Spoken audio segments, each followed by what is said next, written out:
शुरुआत अफगानिस्तान से आई युद्ध की उन तस्वीरों के साथ करेंगे जिसने पाकिस्तान का असली चेहरा एक बार फिर से दुनिया के सामने ला दिया। ईद के ठीक कुछ दिन पहले पाकिस्तान और अफगानिस्तान के बीच युद्ध का नया चैप्टर खुल गया है। पाकिस्तान ने रमजान के महीने में अफगानिस्तान के काबुल में कई इलाकों को निशाना बनाया, अस्पताल को भी नहीं छोड़ा। इस हमले में 400 से ज्यादा लोगों के मारे जाने की खबर है। हमले में 400 से ज्यादा लोगों की मौत हो गई, जबकि 250 से ज्यादा लोग घायल हो गए हैं। इस हमले के बाद पूरे इलाके में अफरा तफरी की स्थिति मच गई। आनन फानन में राहत बचाव का काम शुरू किया गया। पूरे इलाके में आग की लपटें दिखने लगी। हमला इतना जोरदार था कि दूर तक इसकी गूंज भी सुनाई दी। जहां अस्पताल पर हुए हमले को पाकिस्तानी हुक्मरानों ने पाकिस्तान की सेना की उपलब्धि बता दी है, तो वहीं हमले पर भारत ने कड़ी प्रतिक्रिया देते हुए इसे एक बर्बर, कायराना और अमानवीय हिंसा करार दे दिया है।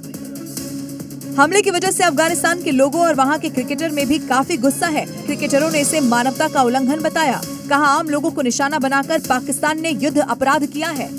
वहीं अफगानिस्तान ने इस हमले का करारा जवाब देने की कसम खा ली है। आपको बता दें कि पाकिस्तान और अफगानिस्तान में संघर्ष की शुरुआत 22 फरवरी को हुई थी।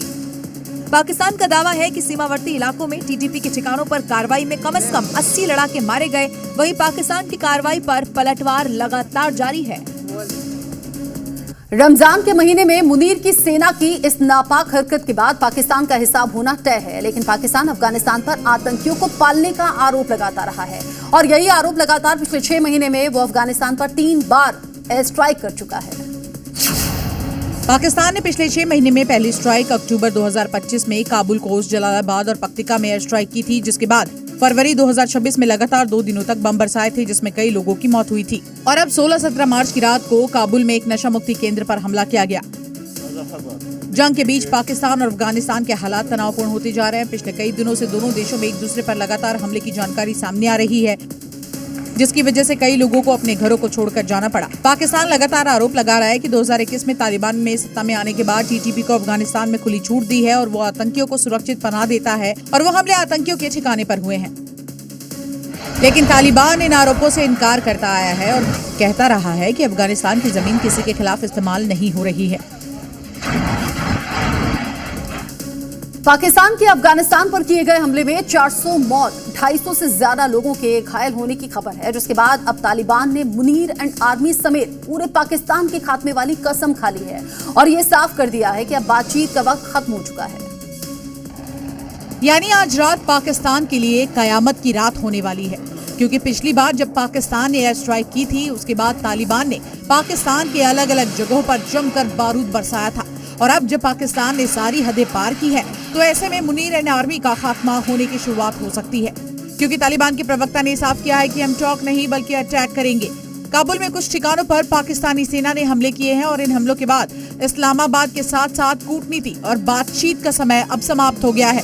अब बातचीत का रास्ता अपनाने के बजाय हम भी बदला लेने का इरादा रखते हैं और इसकी शुरुआत हो भी चुकी है। एयर स्ट्राइक के बाद रावलपिंडी में ड्रोन से अटैक भी हुआ, जिसकी तस्वीरें भी सामने आई। वीडियो में आसमान में ड्रोन उड़ता हुआ दिखाई दे रहा है और इससे पहले तालिबान ने बॉर्डर पर स्थित पाकिस्तानी आर्मी की चौकियों को बम से उड़ा दिया था और कुछ घंटों के बाद पाकिस्तान की उल्टी गिनती शुरू हो गई थी। होर्मुज स्ट्रेट से सुरक्षित रूप से शिवालिक के बाद एक और जहाज नंदा देवी भारत आ चुका है। मिडिल ईस्ट में गहराते संकट के बीच होर्मुज से गुजरने वाला ये दूसरा जहाज है। होर्मुज में भारी तनाव के बीच इन जहाजों की घर वापसी भारत की बड़ी कूटनीतिक जीत कही जा रही है। आज नंदा देवी जहाज वडीनार बंदरगाह पर पहुंचा। इस जहाज पर लदे एलपीजी का आधा हिस्सा वडीनार बंदरगाह पर ही उतर गया, बाकी आधा हिस्सा तमिलनाडु के बंदरगाह पर भेजा गया है। गैस को समुद्र के बीचों बीच एक जहाज से दूसरे जहाज में ट्रांसफर किया गया।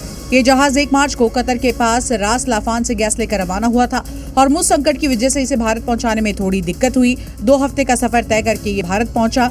नंदा देवी जहाज के जरिए तकरीबन 44,000 मीट्रिक टन एलपीजी भारत आई है।